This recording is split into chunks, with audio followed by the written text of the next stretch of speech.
Meu nome é Rick Perry, eu sou autor do livro A Sala. E aqui no YouTube eu tenho colocado para você os capítulos do livro como um audiobook. Talvez você esteja acompanhando a história e no capítulo 5, o nosso personagem principal, Andrew Marshall, visitou o Japão. Eu tive o privilégio de morar no Japão por 2 anos, de 2011 a 2013, e morando ali eu descobri que o Japão não é o que parece. Há muita coisa impressionante a respeito da cultura, do povo, e nós descobrimos apenas quando moramos ali. Visitando ou estudando a respeito de um país, nós temos uma pequena porcentagem de conhecimento a respeito da sua cultura. Mas vivendo, nós descobrimos segredos interessantes que nos encantam e algumas coisas que nos decepcionam muito. Eu vou mostrar para você um pouquinho da cultura deste país em alguns vídeos aqui no YouTube.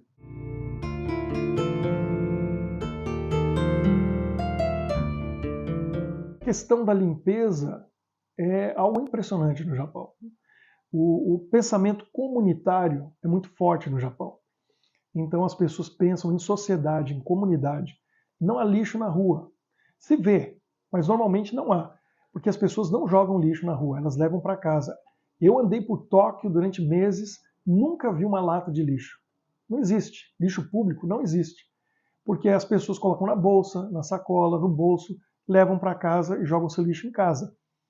Às vezes nós vemos que, como eu vi muitas vezes uma concessionária de carros ficava numa esquina de uma avenida e quase que diariamente eles saíam dali de manhã para fazer a limpeza dos 4 cantos.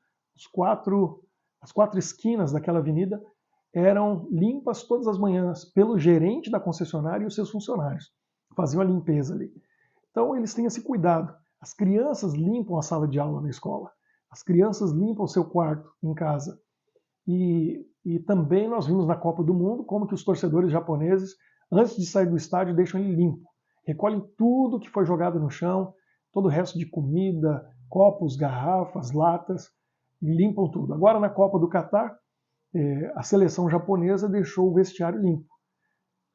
Deixou tudo exatamente como encontraram e ainda deixaram uma mensagem agradecendo e fizeram origami daquele pássaro japonês, o tsuru, e deixaram ali alguns agradecendo pelo período que estiveram ali. Então até mesmo os jogadores deram esse exemplo de limpeza, organização e o pensamento comunitário, algo que é muito forte na cultura japonesa.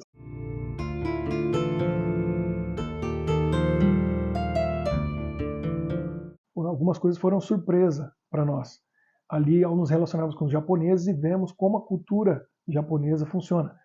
Antes de irmos para lá, nós entendemos um pouco da mentalidade coletiva do mundo oriental. No mundo ocidental, nós pensamos individualisticamente. Nós pensamos muitas vezes em nós mesmos, na nossa vontade, nos nossos desejos, nos nossos sonhos. E no Oriente, o pensamento é coletivo. Ele não é individualista.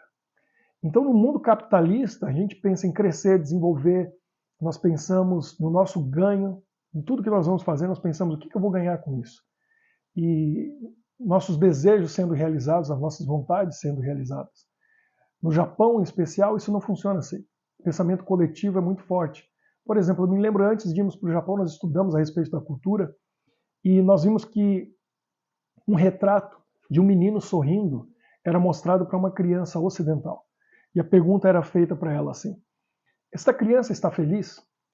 E a resposta é sim, ela está feliz, porque ela está sorrindo.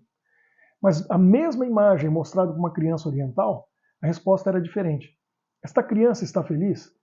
E depois de olhar e analisar a foto por um instante, a criança oriental, ela diria não, ela não pode estar feliz, apesar de estar sorrindo. E a pergunta é por quê? Por que ela não pode estar feliz?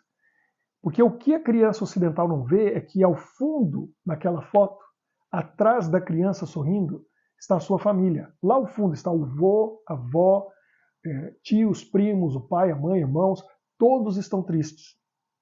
Então, na mente coletiva oriental, o pensamento é, apesar de estar sorrindo, como pode essa criança estar feliz se todas as outras pessoas da família dela estão tristes?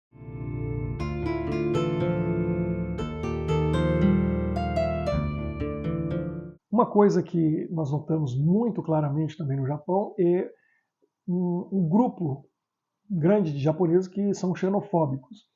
O Japão é uma ilha que ficou isolada durante muito tempo, desenvolveu a sua própria cultura, as próprias características, e há uma parte da população japonesa que rejeita de maneira muito forte qualquer estrangeiro. A minha esposa foi agredida por um senhor de idade com a bengala numa estação do metrô uma vez, simplesmente porque ela não se parece nada com os japoneses, e ele notou que era uma estrangeira, e por isso quase que houve até agressão física. E ela respeitou, né, um senhor de 80 anos de idade ou mais. Mas nós vemos nas grandes cidades uma van preta com alguns dizeres ali e alto-falantes com mensagens xenofóbicas, mandando os estrangeiros embora e não querendo que ninguém realmente esteja no Japão a não ser os japoneses.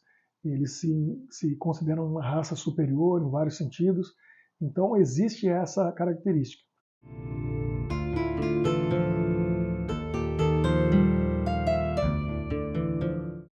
Os templos são muito bonitos em todas as grandes cidades e nós vemos que a primeira coisa a se fazer num templo são fontes que existem ali na entrada, pias com cuias de bambu, e há um ritual de purificação, lavar as mãos e os braços antes de entrar no templo. Ao se entrar no templo, as pessoas fazem o namastê, né, shintoístas e budistas, colocam as suas mãos juntas, se curvam e batem palmas, muito forte, diante do altar. E nós fomos pesquisar, procuramos saber por que faziam isso. E a resposta é que o Deus que eles estão procurando se comunicar ali está lá dentro dormindo, ele precisa ser acordado, por isso batem palma bem forte. Também vemos nas procissões eles carregando um shrine, uma pequena caixinha que é um pequeno templo nos ombros e vão chacoalhando aquilo, chacoalhando. O princípio é o mesmo. O Deus está ali dentro e ele precisa ser acordado.